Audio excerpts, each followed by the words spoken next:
Hello विद्यार्थी मित्रांनो, global online मध्ये तुमचं स्वागत आहे. विद्यार्थी मित्रांनो, आजच्या व्हिडिओमध्ये आपण महाराष्ट्र लॉ सीईटी 2025 साठी अत्यंत महत्त्वाचा विषय म्हणजेच लीगल ॲप्टिट्यूड या विषयामधील काही महत्त्वाचे हाय वेटेज टॉपिक पाहणार आहोत. या टॉपिकचा जर तुम्ही स्टडी केला तर तुमची या विषयामध्ये स्कोरिंग नक्की होईल आणि तुम्हाला या एक्झाम मध्ये चांगले मार्क्स मिळतील. हा व्हिडिओ जो आहे तो 3 इयर सीईटी आणि 5 इयर सीईटी अशा दोन्ही प्रकारच्या विद्यार्थ्यांसाठी रिलेव्हंट असणार आहे.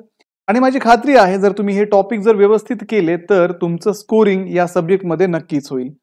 तर विद्यार्थी मित्रांनो, महाराष्ट्र लॉ सीईटी 2025 साठी जो क्रॅश कोर्स आहे तो ग्लोबल ऑनलाईन क्लासेसमध्ये आम्ही सुरू केलेला आहे. या क्रॅश कोर्समध्ये संपूर्ण अभ्यासक्रम तुमचा डेली लाईव्ह क्लासेसच्या माध्यमातून कव्हर केला जातो. तुम्हाला संपूर्ण अभ्यासक्रमावरती आधारित रेकॉर्डेड व्हिडिओ लेक्चर सोबतच संपूर्ण अभ्यासक्रमाच्या नोट्स, 50 पेक्षा अधिक मॉक टेस्ट आणि 2000 पेक्षा अधिक एमसीक्यू सुद्धा तुम्हाला या बॅच मध्ये प्रोव्हाइड केल्या जातात. तर या बॅचला जॉईन करण्यासाठी तुम्ही स्क्रीनवरती दिलेल्या नंबरवरती व्हॉट्सअप करू शकता किंवा प्ले स्टोअरवरती जाऊन तिथेही ग्लोबल ऑनलाईन ऍप डाउनलोड करून त्यामध्ये सुद्धा तुम्ही या कोर्सला जॉईन होऊ शकता.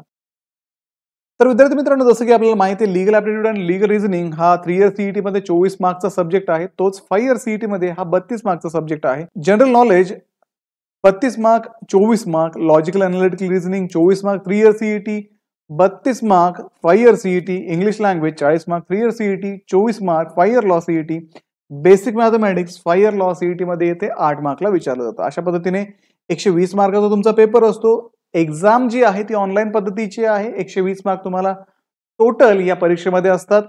मल्टिपल चॉईस क्वेश्चन 2 तासांचा वेळ, मराठी इंग्लिश दोन्ही मीडियम तुम्हाला इथे असतात आणि ती निगेटिव्ह मार्किंग सिस्टीम नाहीये. तर विद्यार्थी मित्रांनो, या एक्झामच्या महत्त्वाच्या तारखा आपल्याला माहिती आहेत. 3 इयर सीईटी जी आहे ती 3 आणि 4 मेला, 5 इयर सीईटी ही 28 एप्रिलला. रिझल्टचं जे डिक्लेरेशन होईल ते मेच्या शेवटच्या आठवड्यामध्ये तुमचं होईल. कॅप राऊंड तुमचे जून मध्ये सुरू होतील. तर विद्यार्थी मित्रांनो, लीगल ॲप्टिट्यूड आणि लीगल रिझनिंग मधून जर काही महत्त्वाचे टॉपिक सिलेक्टिव्हली आपल्याला जर करायचे असतील तर याच्यामध्ये सगळ्यात महत्त्वाचा असणारा जो टॉपिक आहे तो म्हणजे इंडियन कॉन्स्टिट्यूशन. इंडियन कॉन्स्टिट्यूशन मधून तुम्हाला बऱ्यापैकी इथे क्वेश्चन्स विचारले जातात. तर विद्यार्थी मित्रांनो, इंडियन कॉन्स्टिट्यूशन करत असताना त्याच्यामध्ये बरेचसे आर्टिकल्स आहेत. तर आपल्याला काही महत्त्वाचे आर्टिकल्स इथे स्टडी करणं इम्पॉर्टंट आहे. जसं की मूलभूत अधिकारासंदर्भात असणारे आर्टिकल्स, त्याच्यानंतर डीपीएसपी संदर्भात असणारे आर्टिकल्स, कॉन्स्टिट्यूशनल आणि नॉन कॉन्स्टिट्यूशनल बॉडीज संदर्भात असणारे आर्टिकल्स, हे महत्त्वाचे आर्टिकल्स इथे अभ्यासणं महत्त्वाचं आहे. त्यानंतर basic legal principles and terminology, याच्यामध्ये तुम्ही लीगल मॅक्सिम्स करा, लीगल टर्म्स करा. तर या लीगल मॅक्सिम्स आणि लीगल टर्म्स करत असताना नेहमीच्या वापरात येणाऱ्या लीगल टर्म्स आणि लीगल मॅक्सिम करा. संपूर्ण 100 200 टर्म्स आणि मॅक्सिम सध्याच्या वेळेला तुम्हाला करणंही पॉसिबल होणार नाही, कारण आपल्याकडे वेळ खूप कमी आहे. सिलेक्टिव्ह स्टडी तुम्हाला आता करणं गरजेचं आहे. त्याच्यामुळे मोस्ट कॉमन यूज होणाऱ्या लीगल मॅक्सिम तुम्ही सिलेक्ट करा, मोस्ट कॉमन यूज होणाऱ्या लीगल टर्म्स तुम्ही सिलेक्ट करा आणि त्या परफेक्ट करा. त्यानंतर लॉ ऑफ टॉर्ट असेल, कॉन्ट्रॅक्ट लॉ, क्रिमिनल लॉ, हे 3 लॉ इथे तुम्हाला परफेक्ट करणं अपेक्षित आहे. यानंतर करंट लीगल डेव्हलपमेंट्स म्हणजेच लीगल जनरल नॉलेज आणि लीगल करंट अफेअर्स तुम्हाला इथे करणं एक्सपेक्टेड आहे. म्हणजे सध्याच्या या 1 वर्ष ते 6 महिन्या या काळामध्ये सुप्रीम कोर्टाचे कुठले कुठले महत्वाचे जजमेंट आलेत, कुठले कुठले अमेंडमेंट या दिवसामध्ये झालेत, हे तुम्ही स्टडी करावं, जेणेकरून तुम्हाला एक्झामच्या दृष्टिकोनातून त्याचा फायदा होईल. त्याच्यानंतर principle and fact based question इथे विचारले जातात. तर तुम्हाला त्या प्रिन्सिपल्स अँड फॅक्ट बेस्ड क्वेश्चनची खूप चांगली तयारी करणं इथे अपेक्षित आहे. जर तुम्ही त्या क्वेश्चनची व्यवस्थित तयारी केली, मॅक्सिमम एमसीक्यू त्या पद्धतीचे सॉल्व्ह केले, तर तुम्हाला परीक्षेमध्ये ते एमसीक्यू सॉल्व्ह करण्याला कुठल्याही प्रकारची अडचण येणार नाही.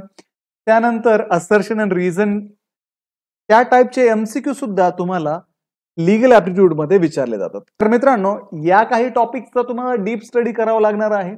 ज्यांना स्कोरिंग चांगली करायची आहे त्यांनी हे टॉपिक व्यवस्थित करावेत आणि ज्यांना फक्त लिमिटेड स्टडी करायचं आहे अशा विद्यार्थ्यांनी ऍटलिस्ट हे तरी टॉपिक करावे, हे याच्यामध्ये एक्सपेक्टेड आहे.